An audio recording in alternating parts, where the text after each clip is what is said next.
Moscou persiste et signe. L'accord sur les céréales conclu sous l'égide des Nations Unies et de la Turquie est au point mort. L'accord avait pour but d'éviter une crise alimentaire mondiale. Selon la Russie, les contreparties de l'arrangement la concernant n'ont pas été honorées. Malheureusement, il est impossible de revenir à l'accord sur les céréales de la mer Noire pour l'instant, car il ne fonctionne pas. De facto, il n'a pas été mis en œuvre. C'est pourquoi c'est impossible. Dans le même temps, le président russe a clairement indiqué que la Russie était prête à reprendre immédiatement l'accord dès qu'il serait respecté. Du côté ukrainien, on essaie de passer par de nouvelles routes commerciales pour exporter le blé. Cependant, dans la ville de Reni, sur le Danube, en amont de l'embouchure de la mer Noire, ce sont 3 silos à grains qui ont été détruits.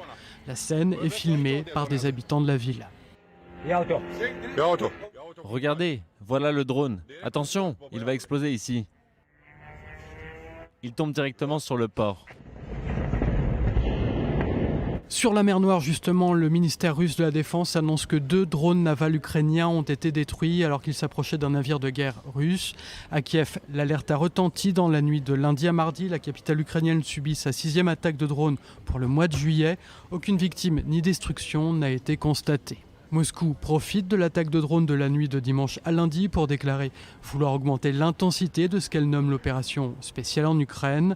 Le Parlement russe a voté l'augmentation de l'âge du service militaire de 3 ans. Ainsi, les jeunes hommes russes âgés de 18 à 30 ans doivent servir sous les drapeaux.